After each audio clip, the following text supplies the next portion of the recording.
Hey everybody, this is a video response for Adam Lee's, I think, 80 subscribers contest about show us your favorite females of the 80s and your favorite songs by them. And I want to congratulate you on the subs, Adam. I'm sure you're going to be getting many more now. And I just discovered your channel, really, and just subscribed, and I enjoy watching your passion for the 1980s music. I think the 80s is a great time for music. Some people don't care for it. I happen to love it. But when I say I love it, for me personally, it's the early 80s. I like 1980 to about 86 or so, 85, 86, like that, which is my time that I enjoy. I just want to say 1983 was a very special year for me. It was a year where I made up my mind at the beginning, just by coincidence, that I'm going to choose this year to go out, meet a lot of girls, go to clubs, go dancing, because I was always a little on the shy side at the time, and I didn't want to dance. I got out there on the dance floor, and I achieved all my goals in 1983. And 83 turned out to be a special year for me, but even more so for the music. The music in 83 was so great. It seemed there were so many terrific songs. And I remember thinking, boy, you know, this is the closest thing to my generation experiencing like a classic year, like 1967 or something like that. And it's interesting, I later picked up this CD, MTV's 1983 2 CD set. And when I read the liner notes originally, I couldn't believe it. There was a passage in here that sounded like I could have written it. It said something like,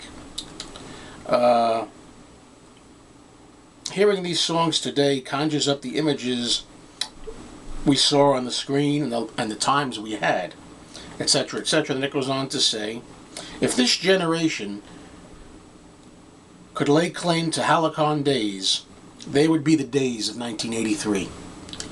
And it says, there may never be another year like 1983 in our lives, or in music as we'll know it.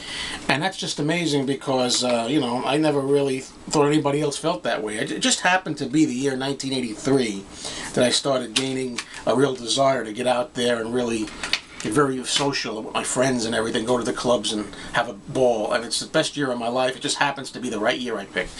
Now, I just want to say, in watching your videos, I notice you're a big Madonna fan. I'm not a big Madonna fan. I don't dislike Madonna. I'm kind of like okay with Madonna, but I'm not a big fan. I only have 2 albums. I have the first album, I guess it is, and Like a Virgin. The only 2 albums I have by her. And it's a funny thing, as far as physically having a crush on Madonna or anything, I never did.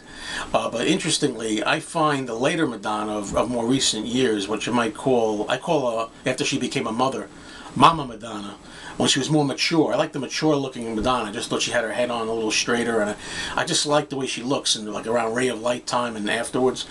So that's the Madonna I like. My favorite Madonna song, even though I gotta say, she doesn't make the top 5 for me, sorry.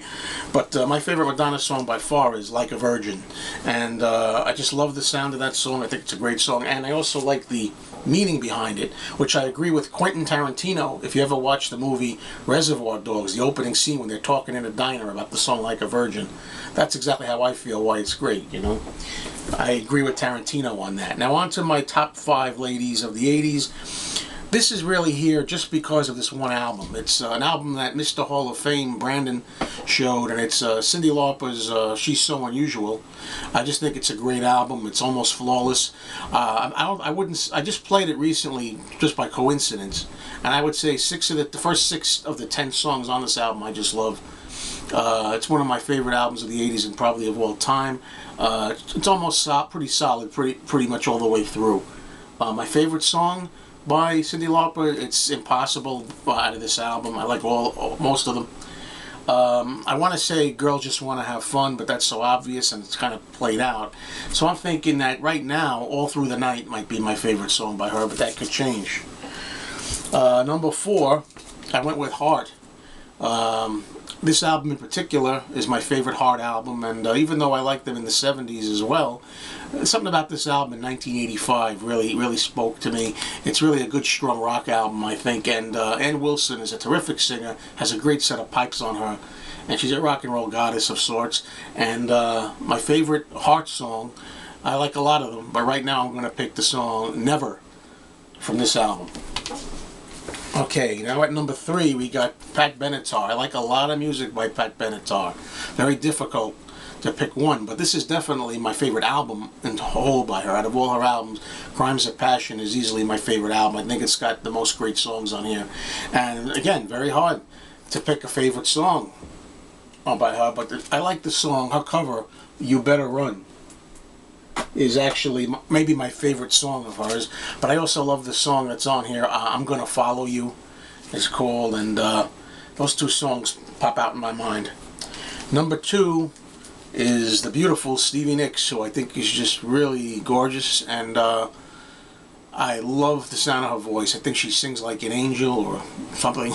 My girlfriend wouldn't agree with that. My girlfriend thinks she's a horrible singer. My girlfriend is very picky. She's a trained musician, and she doesn't like Stevie Nicks' voice.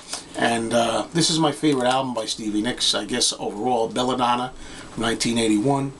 My favorite song by Stevie Nicks, again, Impossible, but off the top of my head, I'll just say Edge of 17 is maybe my number 1 song. I like a song from Fast Times at Ridgemont High called Sleeping Angel, that's on the Fast Times at Ridgemont High soundtrack. I like Stand Back a lot, and a song called If Anyone Falls, which I really like. Stevie Nicks, terrific. My number 1, no surprise to anybody watching my videos, Joan Jett.